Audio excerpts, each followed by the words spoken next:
Pinangangambahan ng isang malawakang brownout sa Luzon dahil sa nakatakdang pagsasara ng Malampaya gas plant sa Palawan sa Hulyo. Pero ayon sa Meralco, may iba namang pwedeng pagkunan ng kuryente, mas mahal nga lang. Balitang hatid ni Bernadette Reyes. Sa tindi ng init ngayon, tagaktak ang pawis ni Feli Lopez. Sobrang mainit po.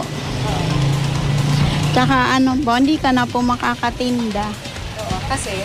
Wala pong ilaw. Pero lalo pang tatagaktak ang pawis ni Feli maging ang ibang mga taga-Luzon sa sandaling magkatotoo ang pinangangambahan na malawakang brownout. Oras na pansamantalang isara ang Malampaya gas plant sa Palawan para sa regular na maintenance. Sa buwan ng Hulyo pa naman daw ang scheduled maintenance ng planta, ayon sa Shell Pilipinas Exploration BV na nagpapatakbo ng 2,700 megawatts na pasilidad. Isang linggo itong tatagal, pero ngayon pa lang pinaghahandaan na ito ng DOE. There is sufficient capacity in terms of generation in the Luzon grid, and even the transmission lines that's being handled by NGCP are up to par po. Ang Meralco sinabi na may oversupply pa nga ng kuryente, pero maghahanda pa rin daw sila. We're closely coordinating with, of course, our suppliers, and yung assurance naman na tayo i-ensure natin na yung adequacy at availability ng supply ay nandoon para sa ating mga customers.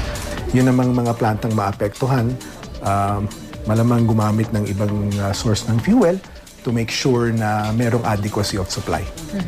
Isa sa pinag-aaralan ng DOE para maiwasan yung posibleng malawakang brownout sa Luzon ay yung paggamit ng Malaya Thermal Power Plant. Yun nga lang, mas mahal ang kuryente binibili sa mga thermal power plant kumpara sa mga plantang gumagamit ng natural gas.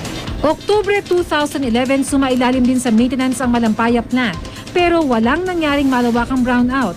Yun nga lang, bahagyang tumaas ang singil sa kuryente. Sa halip kasi na gumamit ang mga planta ng natural gas, mas mahal na coal at oil ang ginamit.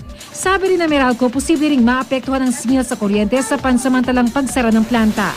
Meron kang supply mix na titingnan Dahilan nga sa July, wet season na o simula na ng wet season, bababa ang demand, may impact yan sa presyo, hindi masyadong magkakaroon ng upward pressure to go up.